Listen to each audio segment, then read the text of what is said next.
ethics is something that is objective. It's not just our opinion about things, but where it's objective is in a very specific place. So if you go out into the world and you say, is this object good or bad? Or is this person's action good or bad? There's not necessarily an objective answer to that question, but where the objectivity of ethics lies is in the nature of our experience, our inner experience. So if you ask about somebody's experience of, say, pleasure, or their experience of pain or suffering, there is an intrinsic goodness or badness to those experiences. Sleeper must awake. Hi everyone, welcome to this new episode of Hopscotch Chronicles. This is episode 18. Yep, it's the numbers are growing slowly. So for 18 episodes now, I've been your host. And last time I checked, I was still called Dominique Vallée. So maybe keep that in mind for some reason. Yeah. So today's guest is the great Sharon Hewitt Rawlette, or shall I say Dr. Rawlette. Of course, like for every episode, I've said that it was a fun chat, that it was really a mind-blowing experience and all that stuff, and I mean it every time. I'm gonna knock on wood, I haven't had a bad experience yet, and everybody's been so great. But today's show felt a bit special to me because of the flow of the conversation. I had a feeling that we would get along, and I think we did.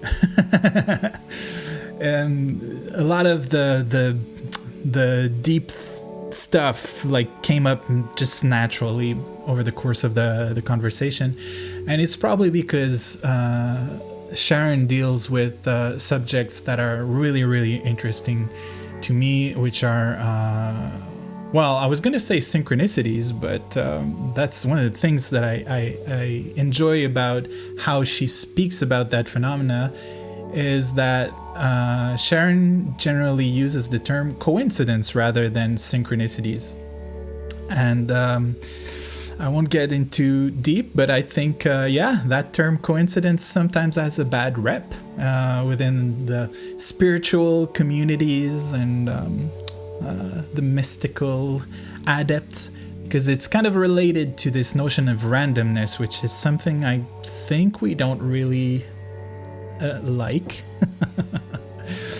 Anyway, so we got into that. We got into also the notions of ethics, which is something that's really dear to my heart, because I think it's at the heart, at the essence of the mystical path is the notion of ethics. So we got into that. So it was all very fun. And after the show, we had a little chat just to talk about some technical things. And Sharon mentioned that she enjoyed that I pushed back a little on some of her on some of what she was saying. I didn't hold back because, I mean, she's a PhD in philosophy, so I'm just, she's dealt with much harder people than me, for sure.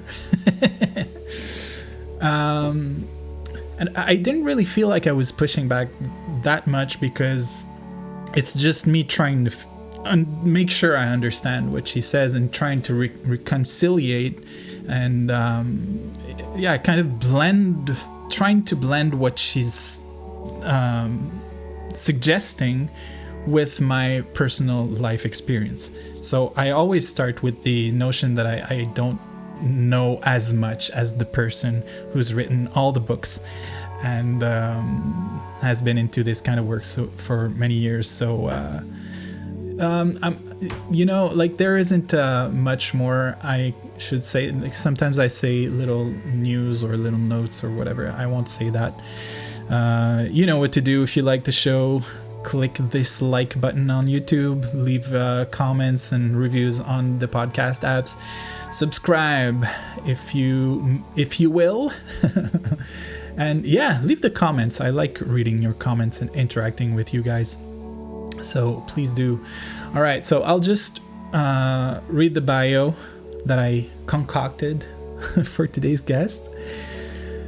Here we go. So, Sharon Hewitt Rawlette is a philosopher who explores consciousness, ethics, spirituality, and anomalous experiences, addressing her work to varied audiences.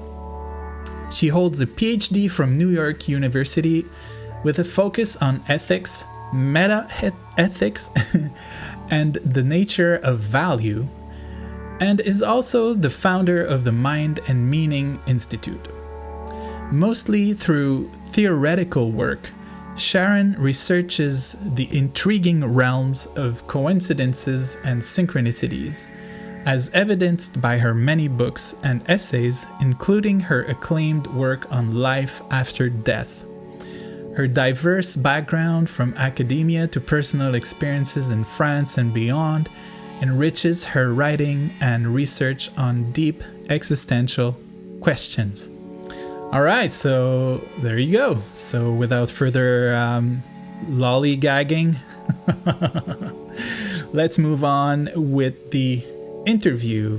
Enjoy.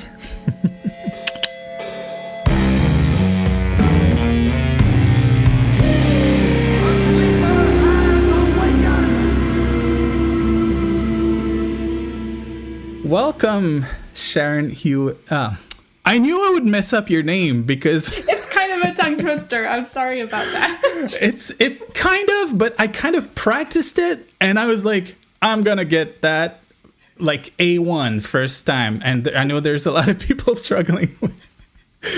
So I'll do it properly. Welcome, Sharon Hewitt Rawlette, to Hopscotch Chronicles. I'm really happy to speak with you today because I discovered a world of wonders while researching your work, because it's much more spanning than I initially thought. And I was like, oh, it's going to be one of those conversations where I don't know where it's going to go, but it's going to be good. So welcome, and thank you for being here. Yeah, thank you for having me, Dominic. I'm very excited to see where our conversation takes us. Great. So, well, listen, I'll be conventional. I'm not a conventional person usually, but maybe could you start with a little presentation of your work, your very wide-spanning work that I really enjoy. Sure. So I am trained as a philosopher. I have a PhD in philosophy from NYU that I got back in 2008. And I taught for a couple of years at Brandeis University doing philosophy, and particularly ethics, or the field that we call metaethics. So like sort of the theory of ethics. Are there ethical truths? If there are, how do we come to know about them? If there aren't, then what are we talking about when we talk about ethics? So the very first book that I published was on that topic. It was an academic philosophy book called The Feeling of Value. But I decided after 2 years in academia that I really wasn't happy being sort of fenced in by the way that people do philosophy, and analytic philosophy in particular. I wanted to sort of explore more things, as you gathered from my work. Mm-hmm. I think of myself as a generalist. Like I like to bring together knowledge in a lot of different areas. And at that time too, I was more interested in asking questions and investigating things than I was in making arguments, which is kind of what analytic philosophers thrive on. So I left academia with the idea of just being a writer and researcher independently. And it was about 6 months after I left that I discovered the field of parapsychology, which happened through some synchronistic events. So some things that were happening to me that were unlike anything I had ever experienced before, and led me to start asking some questions about what reality is. Because even if I wasn't a physicalist before, I mean, I always had a healthy respect for consciousness and the idea that there's something more than the material world. I didn't see any evidence for there being a God or there being, other spiritual beings, or I still had a pretty mainstream scientific philosophical view of what reality was like. And it was through those synchronistic experiences that I started wondering, well, maybe there's something more. Like, what? I'm not sure what's going on here. And so I started doing some reading, as we academics are wont to do. That's our favorite way of investigating things, is to find books on the topic. So I found this whole wealth of research, systematic laboratory research on phenomena like ESP and precognition and even psychokinesis. And I found that just absolutely fascinating. And so I spent, I guess it was about a decade, delving into all of this research and familiarizing myself with a field that I had known nothing about previously. Mm-hmm. And finally, after experiencing one really enormous coincidence / synchronicity in my life that was so improbably meaningful to me, and just there was no way that I could explain it as being chance. Mm-hmm. I was at that point where I had sort of viscerally experienced this phenomenon in such a convincing way. I was like, okay, I'm ready to write about this publicly, to sort of say, okay, I really think there's something here and we need to understand this, or at least look at it more closely. So that's when I wrote my book, The Source and Significance of Coincidences, which came out in 2019. And even though the title of that says it's about coincidences, as you discovered, it's about a whole lot more than that, because I really think in order for us to understand what's going on in those synchronistic events, we have to understand a lot about other things that our mainstream science has kind of put to the side and hasn't paid attention to. So there's a lot of parapsychology and other first-person experiences that people have, like near-death experiences and things like that that are in that book as well as context. Mm-hmm. And then a couple of years later, the Bigelow Institute for Consciousness Studies announced that they were having an essay contest on the subject of evidence for life after death. And I had actually done a lot of research on that for the book on coincidences. Probably, though, I know the longest chapter in my coincidence book is about evidence for survival of death. And so I was like, oh, well, I think I can write a pretty good essay on this. So I did some further research to fill out certain areas of evidence, and ended up winning one of the runner-up prizes in that contest and publishing that essay as the book Beyond Death. Mm-hmm. And then since then, so that was in 2021, since then I've kind of started to circle back. Well, I have circled back to academic philosophy. I just finished a book really trying to provide a philosophical framework for these kinds of experiences, and even integrating that with the work that I did in metaethics way back in the beginning of my career. So yeah, that's kind of the span of where my interests have taken me. And we can talk about any part of that you want. All right. Yeah, well, I have a bunch of questions lined up, but they're not in a queue, so it's kind of an intuitive thing that I have something to rely on if I can't think of anything. Yes. But right. I already have a lot that's like, yeah, I want to ask this, or, like there's a lot going on already. So, well, especially that, it's just as a quick aside, that term, like meta ethics, like to me, like I had never heard of that before. And I was like, oh, and then my mind just like starts to explore what it could mean. So anyways, so it's just an aside because I'd like to actually, if you don't mind, start with just the subject of synchronicity, because it's something I'm deeply interested in, as many people are, and I've experienced my load of crazy ones. And yeah, I'd say I've even developed a kind of relationship with the principles at play, like a kind of it's something I'm trying to understand for myself. But yeah, it is interactive. There's definitely an interaction that happens through it. Yeah. Very much. And for me, it even goes further than just coincidence. It's part of a feeling. Sometimes it's not that. Anyways, it's not about me. So, well, it is partly.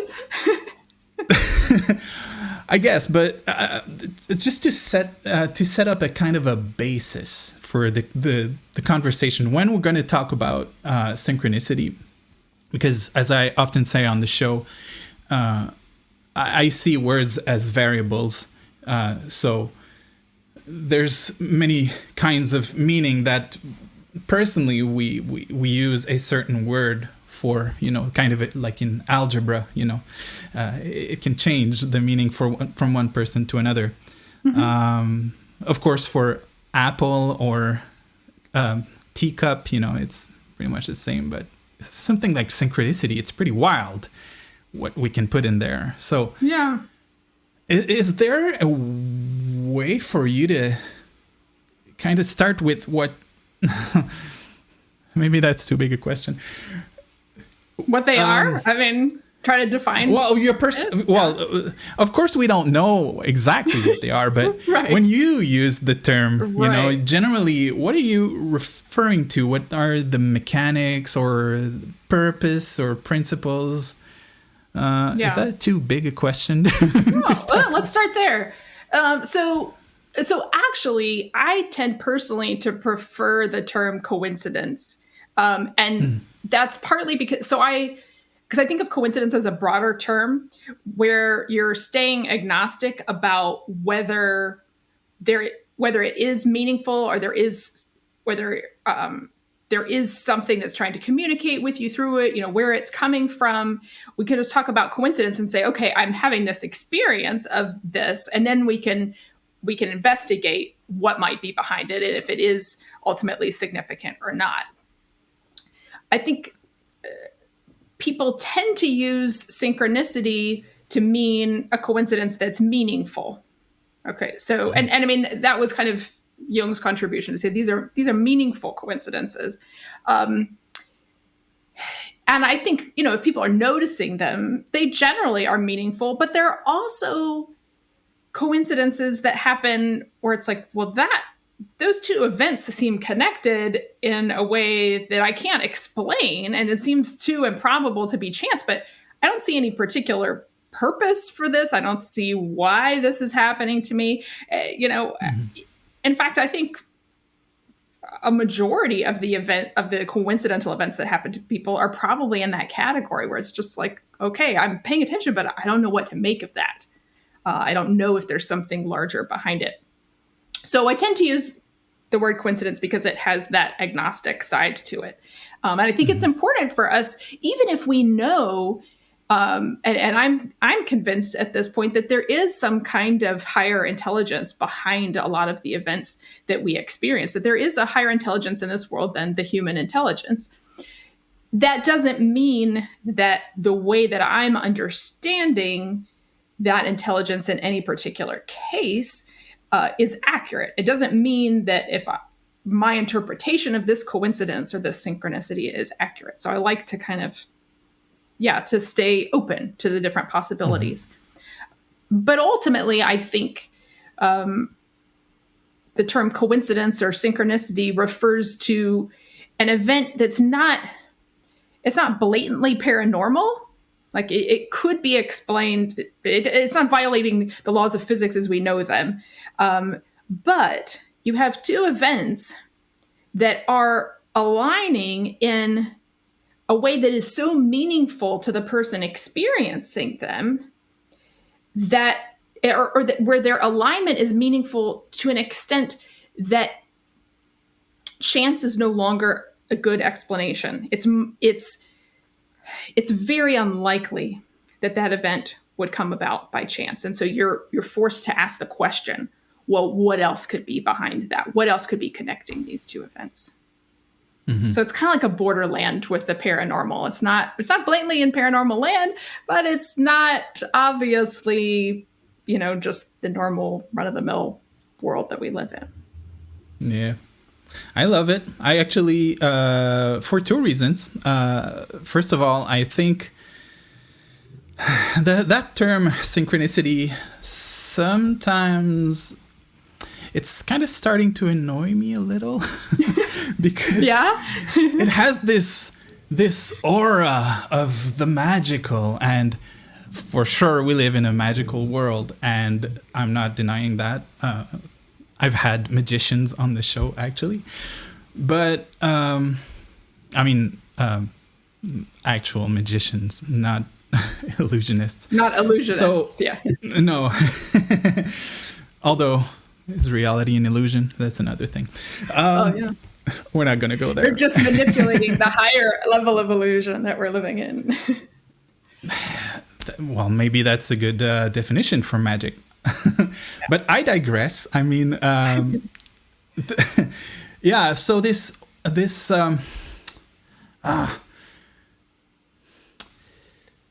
the analytical part of me doesn't like too much of wonder and magic. I want to be able to have this and also be able to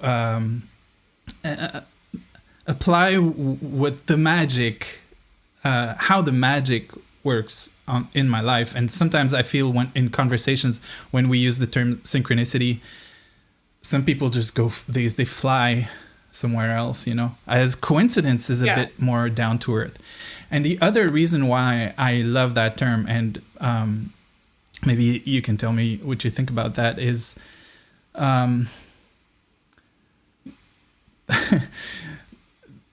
that a coincidence, so something that doesn't have inherent meaning for the person experiencing them,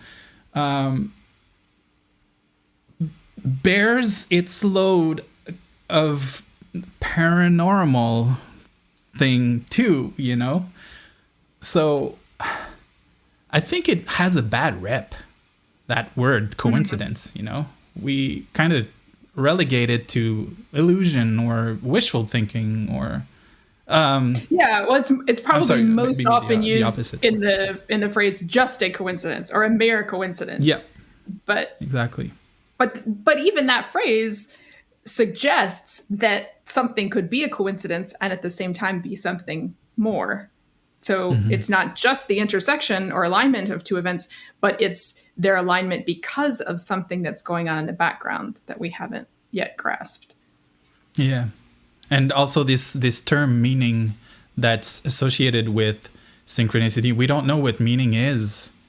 Like deeply, so sometimes I feel on a personal quest to understand these things and the world. When we experience very deep coincidence, and they're shocking, and we try to find meaning in them logically, sometimes it keeps us away from the main operating thing that's going on. Yes, I really do. And I think, so for me in my own life, and I think I've written about this somewhere, probably in my coincidence book, that for me, the thing that the coincidences do the most, that is the most helpful to me, is that they break me out of that analytical mindset that I'm normally in, where I'm analyzing things. I'm trying to be as objective as possible. I'm trying to understand how all of the pieces fit together. That's my natural mode of thinking. That's the way that I am, 99% of the time in my life. And when a striking coincidence occurs to me, it's like it breaks me out of that, and it says, oh, here's something that doesn't fit the logic of the way that you're looking at the world right now.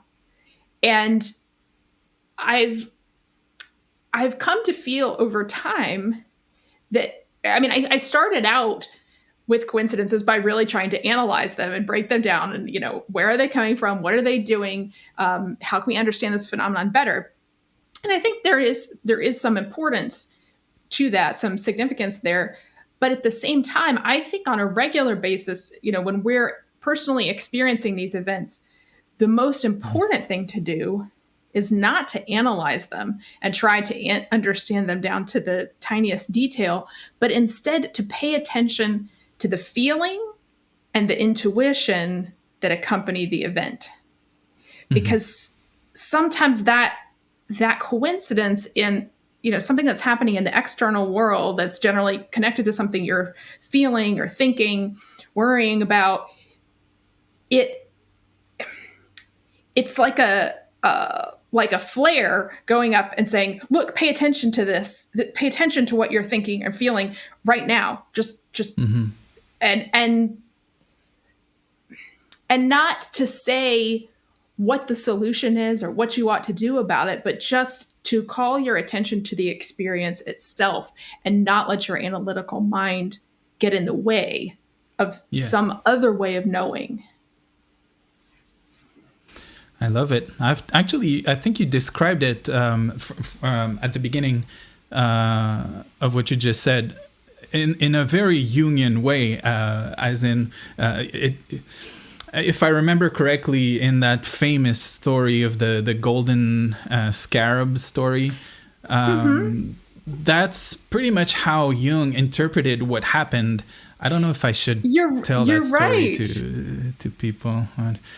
Yeah, we could tell it very quickly for people who don't know, right? Do you mind telling it? Maybe you probably know. Yeah, probably know even better than I. So Jung just talks about this time when he was a psychiatrist, and he had a patient in his office who he described as being this very rational Cartesian woman, and he felt he wasn't making any progress in his therapy with her because she just couldn't step outside of that way of thinking and processing stuff. And she came into his office one day and she told him about this dream that she had about a piece of gold jewelry in the form of a scarab. So this golden scarab in the dream. And as she's telling this, he hears this noise at the window, this little tap, tap, tap on the window. And he looks out the window, and there is a scarab beetle there that's like a greenish gold color. And he opens the window and he grabs the beetle and he says to him, "Here is your scarab." And he said that something about that event, the fact that her dream had sort of physically manifested in this way, jolted her out of her analytic Cartesian mindset and allowed her finally to make progress in therapy. So I totally see the parallel with what I was just saying. You're totally right about that. Yeah. And for me, because I experienced, when I look back on the synchronicities I've experienced myself, that's what was driving me wild, is trying to understand what they meant, I won't recount it here, but I had the main one. I did write a book, by the way. I published a book about almost a year ago, and sorry, and it's about the mystic's path of self-knowledge, a very grandiose subtitle, but I do address this synchronicity that was pretty mind-blowing for me, and it had to do with roses of all things, so it's what am I supposed to do with that? Like, am I supposed to grow roses? Or it's, and that happened many years ago. And now I'm like, oh, I understand. It wasn't about roses, although I go back and forth on that. But mainly, it wasn't about roses, Yeah. And probably it wasn't about scarabs for the right. Yeah, So it's interesting because Jung doesn't. Well, he does talk a little bit about the symbolism of the scarab, but it. Yeah, and about how it symbolizes rebirth, and I guess that the woman is sort of being reborn into a different mindset or something. But it does seem like the most important aspect of what happened was not necessarily like it could have happened with a different animal. She could have dreamt about a certain bird, and then that bird taps at the window or something. But what was really most impactful was that alignment between the physical animal and her thoughts at that moment. Yes.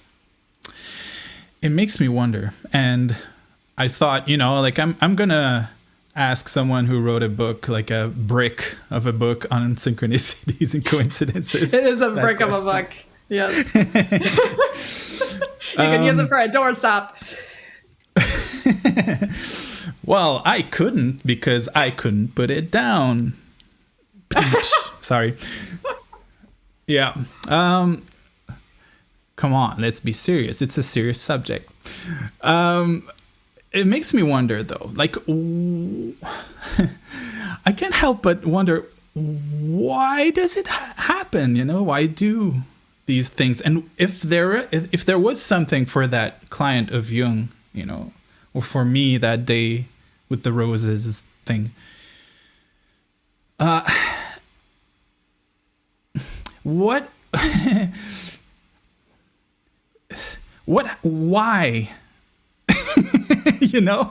why did that happen? How, like, what is the principle that pushes us?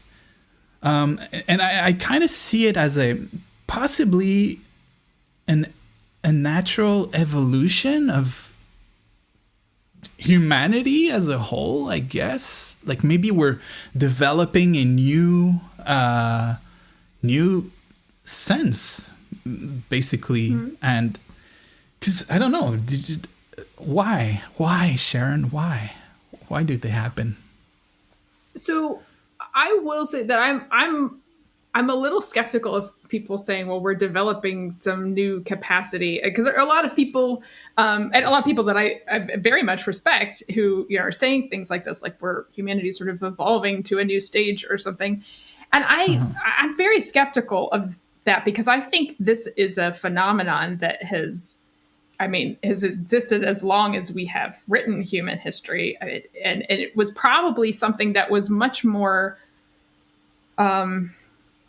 acknowledged and sort of lived with on a daily basis by the ancients than we go. And certainly by indigenous cultures that were much more attuned to, seeing signs in nature, seeing messages in the animals and plants around them. So I think if there's an evolution happening, and I think there very well might be, I don't think it's on the biological level. I think it's very much on the level of our Western culture that has been very materialized, technologized, and now we're sort of coming to this point where, like, well, wait, there are these things that happen to us that can't be accounted for within that mindset. And so I'm hopeful that our culture is evolving to recognize something that we have always biologically and spiritually been capable of communing with, interacting with, but that we've kind of been blind to for the last few hundred years. Yeah. Oh, I like it. Actually, it makes much more sense that, well, it could be maybe more of a personal evolution kind of thing than like humanity. Like, that was very big of me to say that. Not big of me. By the way, just so you know, French is my first language, not English. So sometimes if there's something that sounds weird, it might be attributable to.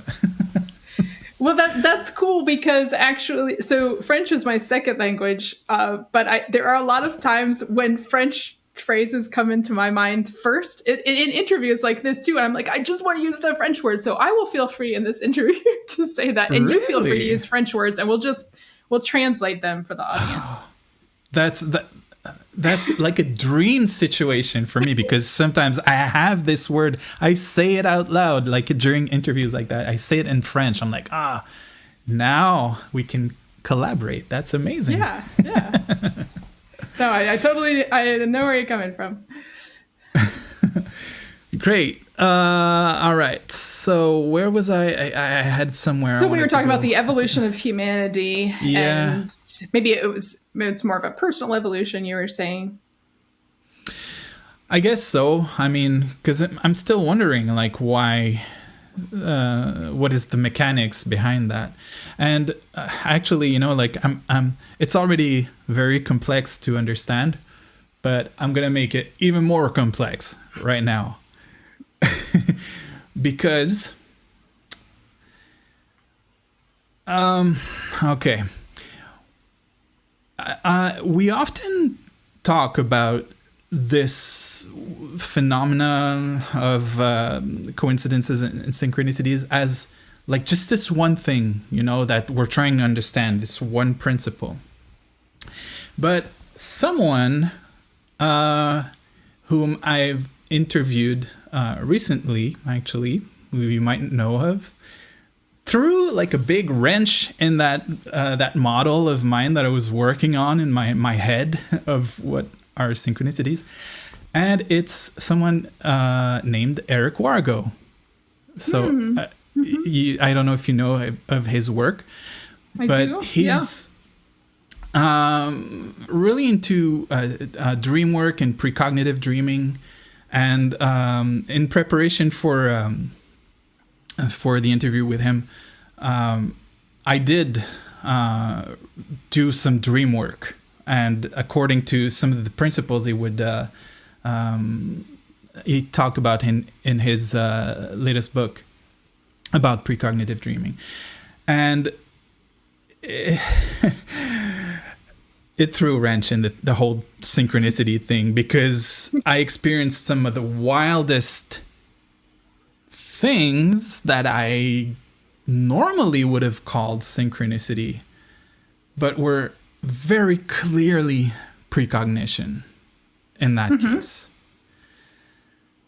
And I don't want to put words into Eric Wargo's mouth, but I get a feeling that he believes that maybe most synchronicities are actually precognition. Yeah. I don't think I would. Well, I'm not even sure he says that. I think it's maybe at the very least it's a thought he's pondering on. So yeah, it seems to be at least very heavily implied in his work. If he doesn't come straight out and say it, he seems to be implying that we should at least take very seriously the hypothesis that all, not just synchronicities, but all psi phenomena can be reducible to the phenomenon of precognition. I think that's a very strong current in his work. Yes, I think so. I'm well, just from personal experience, because I'm not an academic, and I always work from personal experience. There are some of the experiences I've had that I can't attribute that to the precognition, Right. And but some, it's like, oh yeah, it's possible, and then you come along and you throw another wrench in my theory. Oh yeah. Because you also talk about synchronicities that could be caused by, or I should say coincidence. I'll try to model myself after you and use coincidence a bit more. So coincidences that happen possibly because of contact with people who have passed away. So that's another thing that those coincidences could be, you know? Yeah. And I feel like there's so much more that we don't know. So we kind of attribute it to, like, we kind of put it all in the same thing, but... Yeah, well, and that's that. I mean, I'm glad that you say that my book threw a wrench in the way you were thinking about it, because that was one of the main purposes of that book, is to show people that coincidences don't necessarily have a single explanation. And I think it makes total sense that that would be the case, because coincidence is really just our term for all of these things that, again, aren't blatantly paranormal, but where there seems to be a connection that we don't understand. And so if it's this very general category for connections that we don't understand, then over time, as we start to look at them more closely and experience more of them, we're going to start to see, in certain cases, one kind of connection in this, set of cases, and we see a different kind of connection over here. And so this phenomenon that at the beginning looked like something holistic or singular, all of a certain type, starts to separate out into these different categories, and we start to realize, well, there might really be multiple phenomena at play there. That was absolutely one of the things I was going for in the book. Oh, great. Yeah, I don't know. Like, I'm not satisfied with it's the universe that's trying to tell you something. I'm not satisfied with that. No. I'm not satisfied with, I'm not going to say Jung was a bit lazy as calling it acausal. I'm going to put it like that. If I were to call synchronicities acausal, I would feel lazy. I'd feel like I didn't get into at the bottom of the thing, So yeah, so it's just fascinating to explore all the facets and the possible causes. Yeah. Well, I think I used to really bristle at Jung calling them acausal as well. I was like, but we want to understand why they're happening, and if there's some reason why they're happening, then they're not acausal. They have a cause.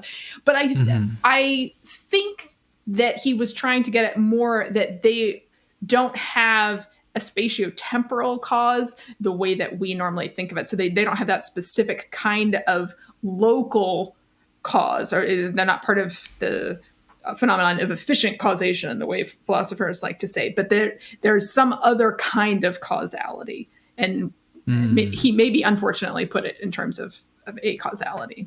But I think if we think of it as non-local, maybe like non-spatiotemporal, then that would be more helpful. Yeah. Actually,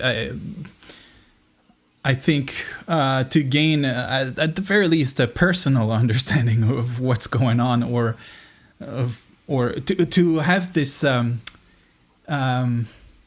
relationship with the phenomena that we mentioned at the beginning. I think this an analytical thing and just looking for a cause, it has to be subsided, I think, to get a better feeling of. And then maybe it's what the phenomena is about, actually. So I don't know, like maybe it's it's something that's coming from outside of the spatiotemporal realm, which means also that it's coming from outside of a realm where you can break things down into discrete parts, right? Because space and time allow us to say, okay, well, here's, I can measure this spatial part of something, and then here's this other part, and here's this other part. And the same thing if we can do with time. But when we step outside of any kind of spatiotemporal dimension, suddenly there's a unity to what's going on, and an inability to break off discrete parts to something that I think very much goes along with what you're saying, that it's more of a gestalt, right? You can't it's about how all of the parts connect to each other. It's not about the individual parts. It's something Yeah. in the form of the whole, and Yeah. and in the form of the whole experience of the coincidence or the synchronicity. It's the effect on you. It's the event itself. It's how all of that comes together and produces that moment where, like, at least for me, in those moments where I experience a really striking synchronicity, it's like I don't even know how to explain, but it's like it's this very particular. It's not even like, I'm sure there's an emotional part of it, but it's like suddenly, almost like everything kind of stops in a Yeah. sense, and there's just it's like, oh wow, what in the world just happened? Like the world has just suddenly changed in an incredible way, and now suddenly I have to reevaluate everything that I was thinking. Yeah. I wonder if it's the the feel of meaning, actually, with that feeling when time stops, because you were looking for the words, and in my mind I heard, yeah, when time stops, when time stops, when time, it's basically it, you know. And you know, I love that you the way you explained maybe what Jung meant by acausal, as if synchronicities. Well, that's my interpretation. Maybe I'm wrong. Not being entirely dependent or produced by events in space-time itself. I don't know where I'm going with that exactly, but I think it's very interesting to look at the phenomena from that standpoint. And I don't know exactly how it's possible for... Okay, I'm going to say it like that. I have had a meditation practice for many years. You know, like nothing very regimented, but you know, it's been there since I've been 15. You know, and I've had those experiences of stepping outside of time, space. You know, and so. Okay, because my mind, it's just that I don't want to make too big of a leap. So I'm trying to make a segue with something else that I want to address, which is ethics and meta ethics and good and bad. And for me, it's very important to contemplate these things from a timeless standpoint. And I'm wondering if I'm trying to connect it with synchronicities, but for me it connects, you know, because it relates to this notion of good and bad and things that should happen versus those that shouldn't happen. And so it connects with free will and what we decide that is good to act upon. And Yes. where am So I going with that? well, so that is something that has very much been part of my own thought process, especially in the last few years. Yeah. And one of the reasons that I started thinking about connecting my ethical work with my work in coincidence and psi is because something that we see in those phenomena, in people's coincidence experiences and in their experiences of telepathy or precognition, is that heightened emotion tends to stimulate these phenomena. So the more that somebody cares about something, or the more the more that they are worried about something or emotionally invested in something, the more likely that that thing is going to manifest itself as in a paranormal way or synchronistic way. And the reason I connect that to ethics is because in my early metaethical work, in my very first book, the main argument that I was trying to make is that ethics is something that is objective, that is, it's not just our opinion about things, but where it's objective is in a very specific place. So if you go out into the world and you say, you say, is this object good or bad, or is this person's action good or bad? There's not necessarily an objective answer to that question, but where the objectivity of ethics lies is in the nature of our experience, our inner experience. So if you ask about somebody's experience of, say, pleasure, or their experience of pain or suffering, there is an intrinsic goodness or badness to those experiences. So pleasure, that's part of what pleasure is that it's a good feeling. It's something that has this intrinsic value to it. Like you don't want pleasure in order to get something else. You want it because it's just good in itself. And the same thing with pain and suffering. You don't want to avoid it because it's going to do something else bad. Although, I mean, that may be the case. But you most want to avoid it because it just feels awful and it's something that is intrinsically negative. And just as a caveat, that's not to say that, there aren't some experiences of pleasure that are bad in other ways. Like there might be, pleasure that you get from an addictive substance or something might end up, causing you more pain and suffering down the road because of the addiction that it involves and everything. Or the pleasure that you get maybe if you're sadistic and you like torturing somebody else, that's bad for all those other reasons. Okay. So I'm not saying that, all pleasure is good in all, in every way, but just that there is an intrinsic goodness to the experience itself. So now to connect this back to coincidence and psi phenomena, going back to that, we see how heightened emotion tends to stimulate these phenomena.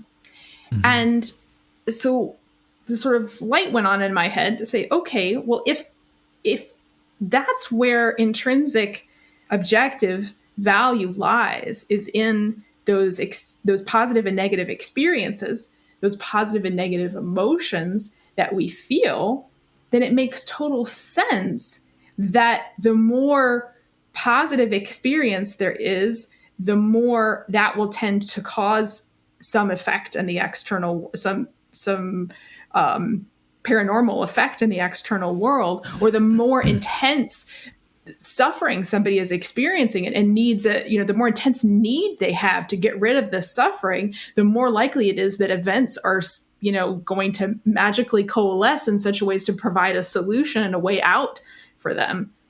So the work that I have been doing lately, I just finished a book manuscript on this, a philosophy book, trying to connect these two things and arguing that there is a strong case to be made that what is happening when we're seeing these paranormal events is that the universe as a whole, or I mean, I think ultimately we can probably think of it in terms of the universe as a whole, although it also makes sense to think of it on the lower level of individuals and so on.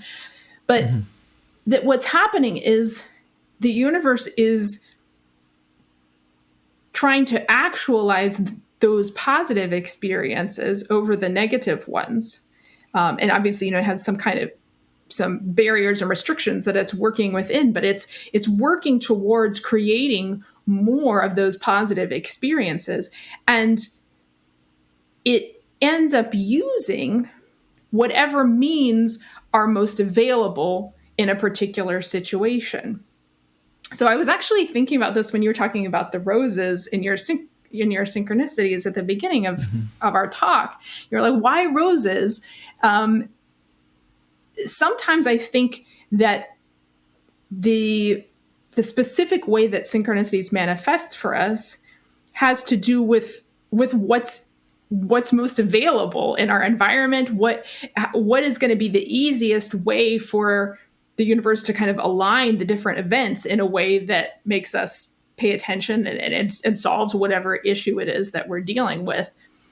So some of those aspects of our experiences where we wonder, what does that mean? Why this way? It could just be a result of the fact that the universe is, taking the shortest path to get to whatever the result is that the positive result is that it's seeking. So it would be So that's kind a lot of of stuff. Oh, it's but of course we kind of we end up in conjecture and in those conversations, but it's part of I think it's part of the pleasure, because although I've used that term, that pleasure, like even if the logical meaning of whatever we just said is not evident, there's this thing again that we call meaning that is still perceptible. Perceptible, yeah. And so I'm wondering, maybe I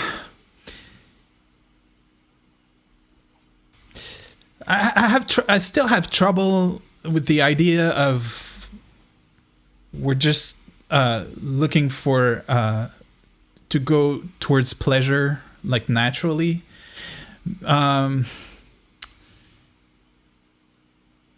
Because my thing, if I do have a thing, would be the subject of self-knowledge, which I addressed in my book, and I understand now, after all this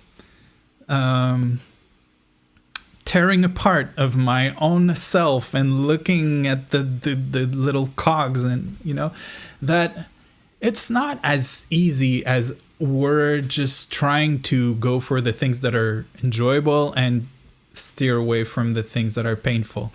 I saw in myself this propensity in sometimes to go towards the thing that is painful, because that's what is meaningful to me, and to recognize in oneself those mechanics, like helps us understand the world a bit better, I feel, because we realize what our own filters are.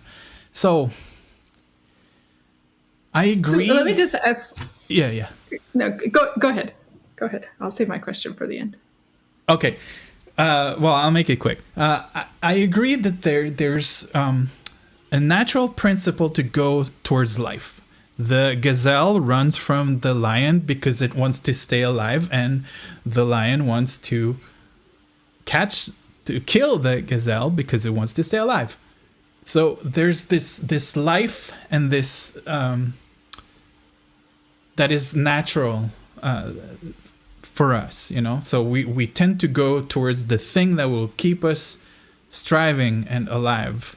And sometimes it means doing bad things or to cause pain on others if we haven't done the work, of seeing how we destroy others to keep ourselves alive. So it's hard for me to just attribute things to just pleasure or pain. Well, I do think it's very complicated. Well, the question that I had was, when you say that you feel like ultimately you're after meaning and you're looking for things that are meaningful more than things that are pleasant, For myself, when I think of an experience of deep meaning, like in a striking coincidence experience, where it's like it's like a peak meaning experience. Yeah. For me, that is an intense level of pleasure. Like it's not a bodily pleasure. It's a mental pleasure, but it's a pleasure of everything falling into place and being unified in this amazing way. And that,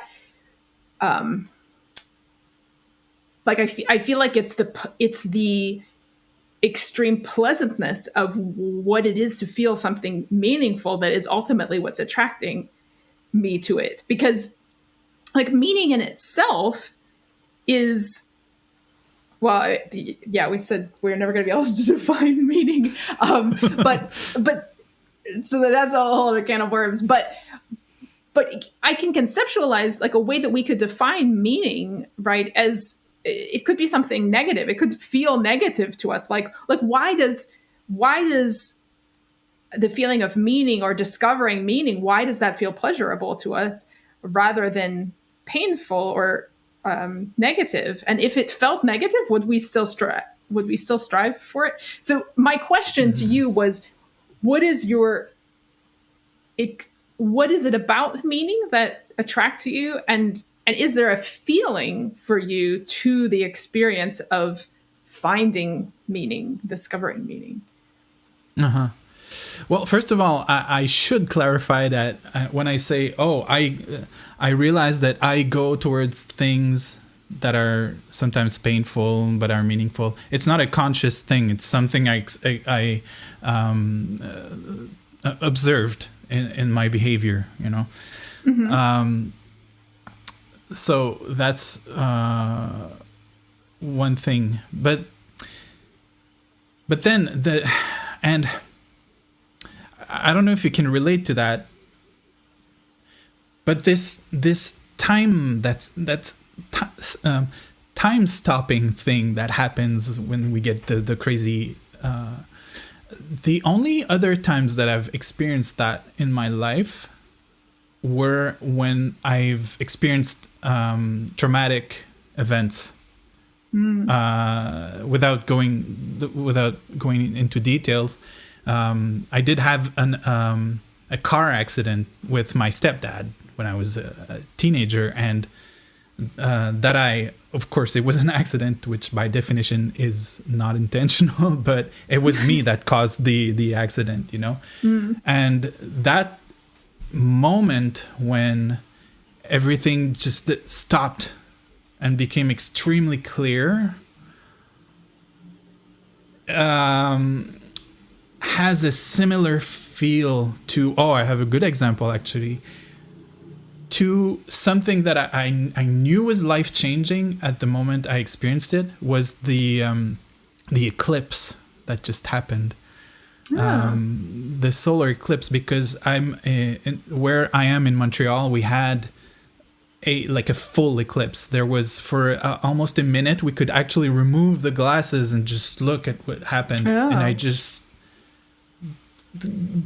it was complete ecstasy for me to experience that, you know. And time stopped, but it didn't stop for long enough. You know, so I'm kind of a non-dualist also. I say sometimes I'm a recovering non-dualist because for reasons. But I do tend to see things like from that standpoint, you know. So kind of try to remove the pain and the pleasure of what's happening to really. You know, get all the data from them, if I want to say it like that. So for me, that meaning thing is more of a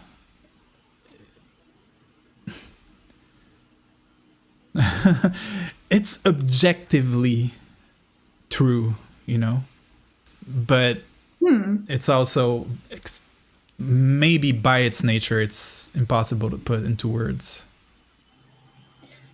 Because you could have so I can see how, from a non-dualist perspective, you might want to abstract from the pleasantness or unpleasantness of an experience, and you say, well, I'm not going to focus on the what we call the valence of the experience, but I'm going to focus on the meaning that's behind it all. But you could also have a dualistic perspective related to meaning. So you can divide the world into meaningful experiences and non-meaningful experiences, right? Yeah. And so ultimately, if you want to be non-dual about that, you have to say, well, everything is equally meaningful. If you're looking from the right vantage point, right? Or are you there? So okay, sorry. Yes, sorry. Well, I will say that I do think that there is a deep mystery to consciousness and reality, because I think that those two things are inextricably intertwined. That consciousness is fundamental to reality, but that is part of why we will never completely understand reality, at least not in the sort of mode of consciousness that we are here in these human bodies. I think we're not capable of truly understanding our own nature or the nature of anything that is not us, if there is something that is not us. And so we can create these different philosophies or theories or ways of thinking about the world, but ultimately all of them are going to fall short. There are going to be hidden contradictions in them. There are going to be ways in which they don't adequately reflect the empirical evidence, or there's going to be these anomalies along the edges, no matter what theory we impose on reality, because the reality doesn't fit the structure of our thought in the way that it would have to. So when I am, in this new book, like I'm laying out this theory, I'm like, well, what if we think about the world in this way as it's, tending toward these positive experiences, and this explains a lot of these anomalous things that other theories don't explain.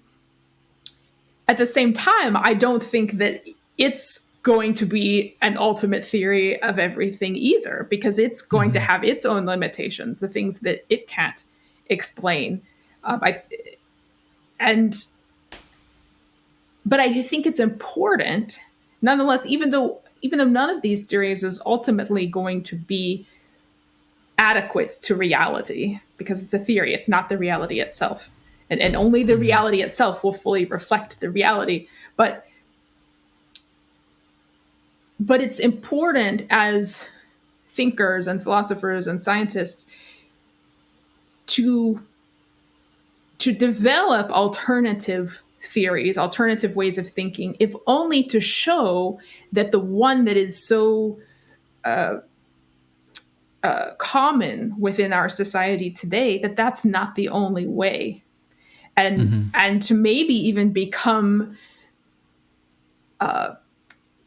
able to alternate between different ways of seeing the world and say, well, through this lens, I can look at this through a physicalist, mechanistic lens, and that tells me these things about it, but these things get left out. But then, okay, well then let me switch and let me look at it through this lens of the world tending toward pleasurable experience. Okay, well that explains these things but leaves these things out. Or let me look at it from a non-dualistic perspective. Well, that explains these things, but then this other stuff is not quite satisfying there. So I think because we're always going to be ultimately inadequate in our grasp of reality, I think it's important to at least develop that ability to try out the different perspectives and understand that they're all limited, but they all have some uses as well. Yeah.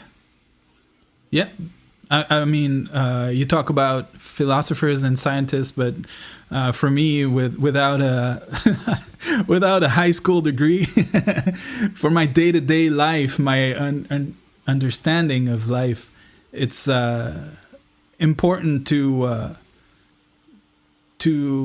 develop this ability to see things from multiple levels. And because I don't know, like the non-dualism thing is it's cool and it's enlightening, but it's also very impractical. I can't do anything with that, because from that standpoint, if we come back to coincidence, well, as you said, everything is a coincidence. I mean, we're talking right now because my uncle met my aunt, because it's or my uncle met my mom's sister. And that man, who's now my uncle, introduced my dad to my mom. So if that day, I don't know, my dad broke a leg or whatever, we wouldn't be speaking right now. So it's a wild coincidence that we're just this moment is happening right now. So this is the fundamental miracle of life. It's just that there is things, you know? Yeah, well, when you said that the non-dual perspective isn't very practical, it's hard to get things done. That reminds me of my first meditation experience. And in fact, this is probably the reason I didn't have many more meditation experiences. I mean, I do not have a meditation practice like you do. And part of the reason is the first time that I meditated, it was blissful. Like it was like all of my cares in the world just like dropped away, and I was just like in the moment, just doing stuff and enjoying, everything that was happening. And I realized in that, as I was in the middle of college, and I was supposed to be studying for some test or something, and I'm like, you know what? If I stay in this state, I'm never going to get anything done. and so I guess, after it sort of wore off and my normal everyday consciousness came back, I was like, yeah, I don't think that's a state that I should probably try to get into much more in college, because I really need to focus on my studies. So I think there absolutely is something to that. Like it's like in a way, it's like a shortcut to meaning and to the ultimate thing that we're seeking in this life. And it's very hard. Like once you're detached from, you're in this place of non-attachment, it's hard to really get motivated to do the things here on Earth. Exactly. And yeah, that's why it's funny. I kind of had the opposite experience, but from you, but it's kind of similar. It amounts to the same result, I think. And it's for me, I talked about this in my last interview which was with Shozan Jack Hobner, who's a Zen monk. Oh. Mm-hmm. So, because I've had my experience with Zen, and I wanted to talk with someone about that. And I told him about this experience when I won't get into details, but I was meditating, and then there was we were in a group, and then someone called the end of the meditation. It was in a martial arts context. So the assistant of the teacher said, "Stop," while in Japanese, "yame," but there's like a resounding why that just happened, like that just filled my every cells, like, why should I stop this state of mind that I'm trying to experience, so it feels like it's opposite of what you just said. Maybe it's just it depends on the experience itself, but for me it was like a complete experience of physical reality and just breaking that bridge between the manifested and the unmanifested. And at that moment, it didn't feel right, to just segment my spiritual life into moments when I'm in there and I'm just, one with the universe, and then screw that oneness thing. I'm just gonna hustle and bustle, So, so to me, it was a grounding experience, like to kind of like you, a part of what happened after that experience was like, that's cool, that non-dualistic thing, and I still tend to see things from a non-dualistic way, but I can't get rid of just wanting to do things and talk like this and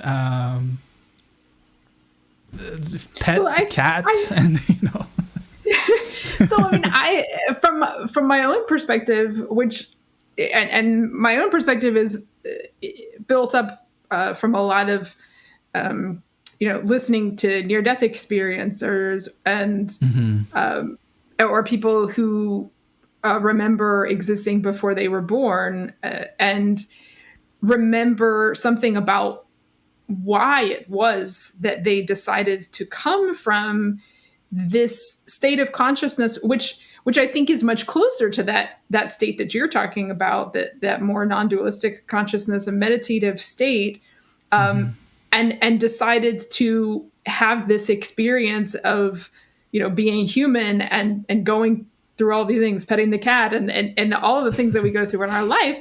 Like, I do think that there's a reason that we chose to engage in this kind of experience, and that somehow it's enriching the reality of the universe for us to be doing this, in all of its difficulties. It's certainly got its difficult moments and it's got its great moments, but there's something about the act of doing this that is something that, even from a state, what appears to be a very blissful state for most people on that sort of other side of consciousness, for them to still say, I want to go there and experience that. I want to go and experience that more limited form of consciousness. And I don't know exactly why. I mean, that's part of what I puzzle over all the time, is trying to understand, well, what's the reason? Like, why is this limited state as valuable as that expansive, completely unified state of consciousness? Yes. For many people, and I should count myself in that, because I had my phase, when we get into this non-dualism thing and we realize the illusory nature of everything, it kind of feels it. Sometimes people express it as, and duality is an illusion and you shouldn't get attached to things.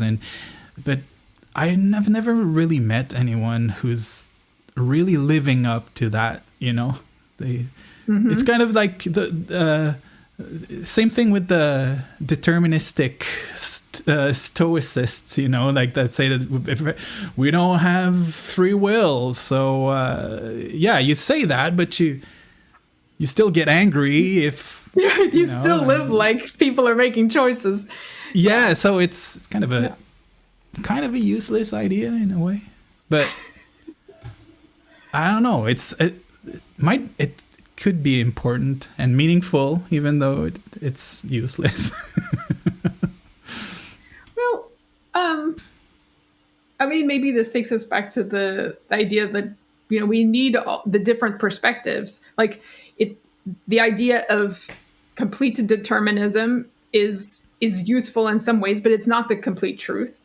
It's not the full truth. And the idea of free will is important in some ways, but that's not the full truth either. There are ways in which our choices are very much conditioned, and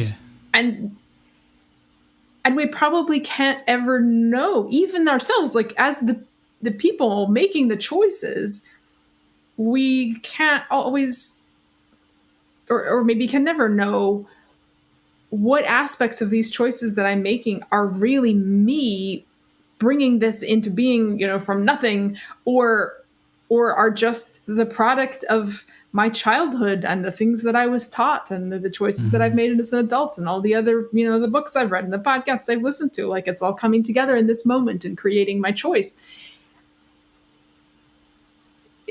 Like we need both to believe that we are free, and yet also to understand that we're determined. Like, I think somehow we have to hold both of those things. Clearly, I mean, there's indications of both being true anyway. So yeah, and I mean, both are impossible to prove. Like, and that too, right? It's, sometimes it's, I don't know. I don't want to stop there because it would be very boring, but stop on the idea that, well, maybe it's just a bit of both. Like, there's some... Well, but it's not as what's the word? I can't even think of the French word that I want now. It's not as boring as that. It's not as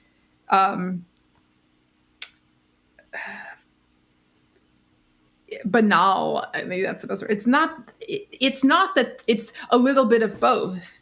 It's that it's paradoxically, like, completely both or something. Like, it's it's not both in any normal way. It's both in a way that we will never be able to comprehend.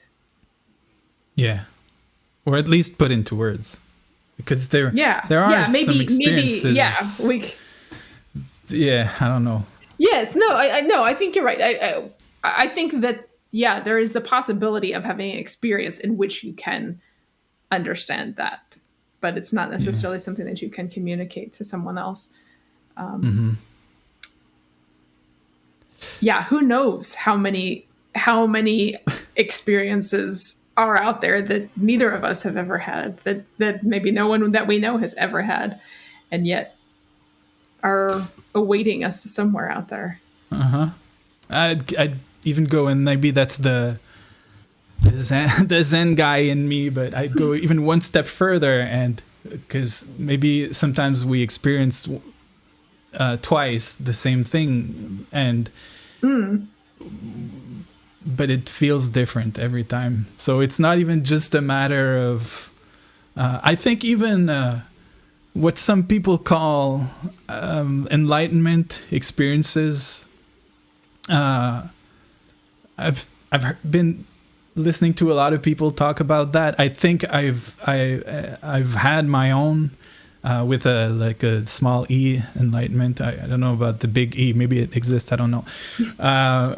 But I've had the small e for a bunch of times, and even that, like, even if you talk to a Zen guy who, like, probably they'll say, or just a Buddhist actually who has this idea of enlightenment, they'll often say, just don't focus on that, and because usually they stop there, but the thing is, it's not gonna change anything, It's both the point and not the point at the same time.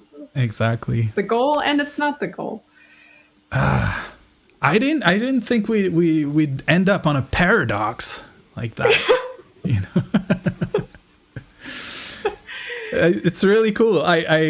We're getting towards the end. We're at an hour and 17 minutes now. I wonder how to bring it back to something a bit more down to earth. Do we have to do that? I don't know. Do we? I don't know. I kind of like where we ended it, actually. I mean, yeah, but I think it would be nice if more people were comfortable with paradox and comfortable with uncertainty is like very low grade paradoxes, like much higher grade, but even if people could be more comfortable with uncertainty, if I could be more comfortable with uncertainty, I mean, I'm have just as much of a difficult time as anyone else is dealing with that. And be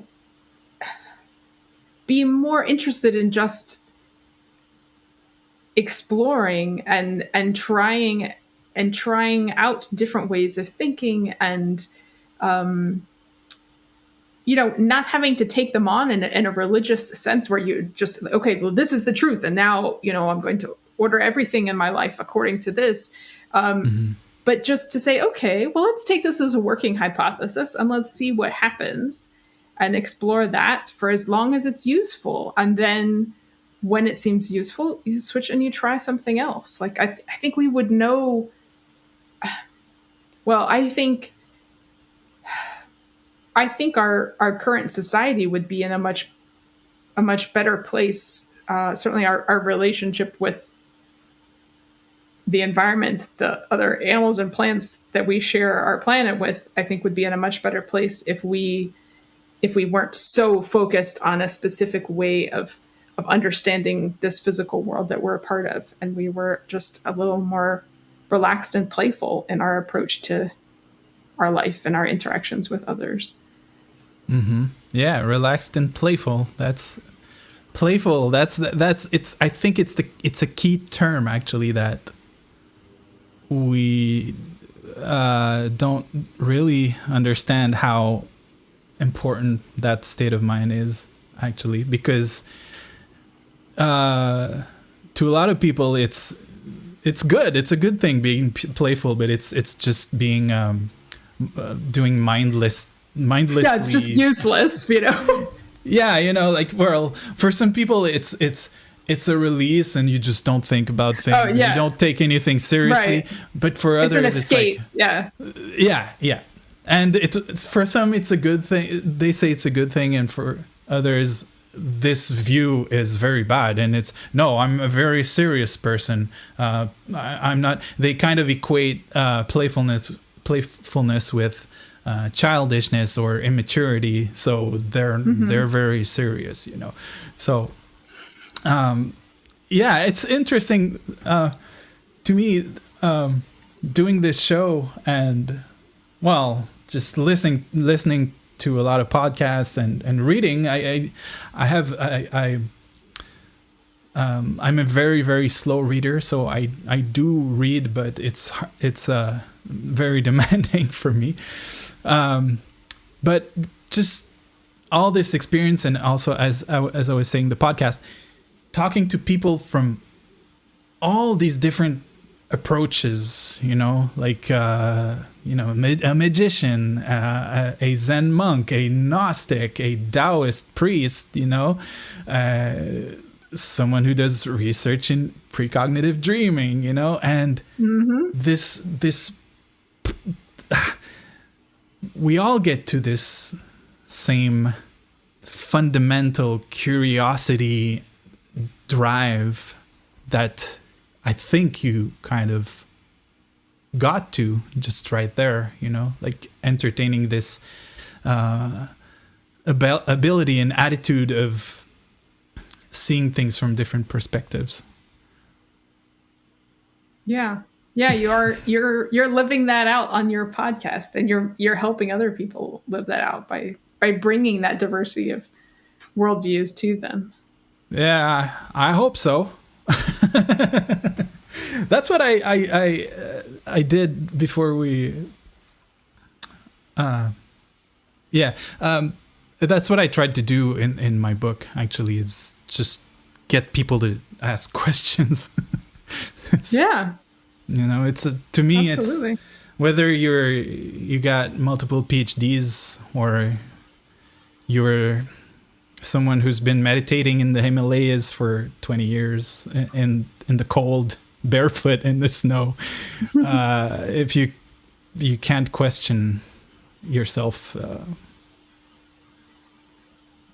you suck. No, I didn't know how to end my sentence. I'm kidding, of course. Wow. That was great. That's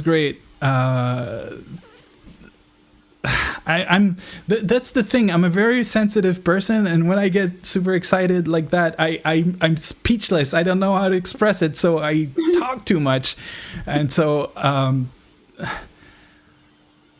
just really grateful that we had this opportunity to talk, and I wish we had a lot more time. But apparently after an hour and a half, people start to phase out a bit. So yeah, I can see that. Yeah. I don't know. You're a teacher. I think we've exchanged a lot of really important thoughts. I think we've put a lot out there, and yes. Now people can go away and think about it, and think their own thoughts related to those things. Yeah. Well, that said, do you have an idea when your book's coming out? Your new book? Well, I just finished the manuscript, so I'm talking to publishers now. So I really don't have a firm idea. I mean, it will probably be at least a year, but could be more than that. We'll see. Publishing still moves pretty slowly, especially academic publishing. Oh, I can only imagine. That's why I went the self-publishing way. Well, yeah, well, me too. I've self-published my first 4 books. This one, I will appreciate the peer review process that's part of academic publishing. Like it's very nice to have other people that, are giving you very concerted feedback about things to help make the book as good as it possibly can be. So that's part of why I'm doing it this way this time. But I hear you. Yeah. Well, maybe I wasn't confident that people would, that anyone would like my book. So I was like, I'm going to publish it myself. And if no one likes it, well, too bad. That means it's a bad book. It shouldn't be bought anyways. So, but apparently it's not that bad. Anyways, so who knows? Maybe we'll have another occasion like this. Because I did have in my notes to maybe to ask you what the new book is about. So, but did we get in some of those subjects today anyways? So yeah, we absolutely did. Yeah. Okay. The stuff that we were saying about pleasure and all of that, that's definitely part of that new book. But once it comes out, it would be fun to do another episode where the book is actually available and people can read it if they're interested. So. Yep, I'd love that. Great. All right. So, I've learned that I have to be a proper podcaster and ask, where can people find your work? Oh, yes. You can find me on the interwebs. Just Google Sharon Rawlette, Sharon Hewitt Rawlette, and you'll find my webpage, SharonRawlette.com. There's links to a bunch of other interviews I've done, my books, my papers. You can find me on Twitter and Facebook too. Any of those ways works. Great. Perfect. Yeah. So, I do have to ask you before we end. So you're saying your second language is French? Yeah. So I Okay, because it's just your Rawlette. That's such a cool name. There's something bouncy about it, and it has a French thing to it also. Yeah, the et, it sounds like it might have some French ancestry. So it's my husband's last name, and I haven't been able to figure out so far exactly where it came from. There are a lot of different names that are similar to it that are connected, but it may ultimately go back to France or maybe England. We're not totally sure. Okay. But that's not connected to me speaking French. Okay. It's not through my husband. He doesn't speak French, but. Okay. I was just curious. I had to ask. All right. Well, again, thank you so much. I hope we get to do this again when the book comes out. Yes. Thank you, Dominic. Thanks for asking such perspicacious questions.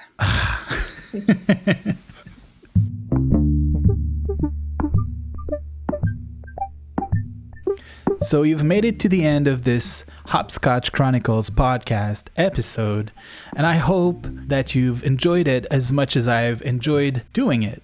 And I thank you so much for your attention, and I hope you're benefiting in a way or another from this conversation. So if you'd like to follow my work, whether on this podcast or my personal work, you can go to Twitter or X and follow me at Domi_Valet, DOMI_Valet. Same username for Instagram if you prefer that platform. You can also go to the official website for the podcast, which is hopscotchchronicles.com. And if you'd like to support the podcast as well as my personal work, you can do so by subscribing to my Patreon. The address is patreon.com/Dominique Valet, DOMINIC Valet, VALLEE. There you'll find video and audio versions of the episodes without any commercials, as well as special episodes on every Sunday where I take my Sunday afternoon tea with you guys. All right, thanks again for listening, and until next time, keep reaching for the light.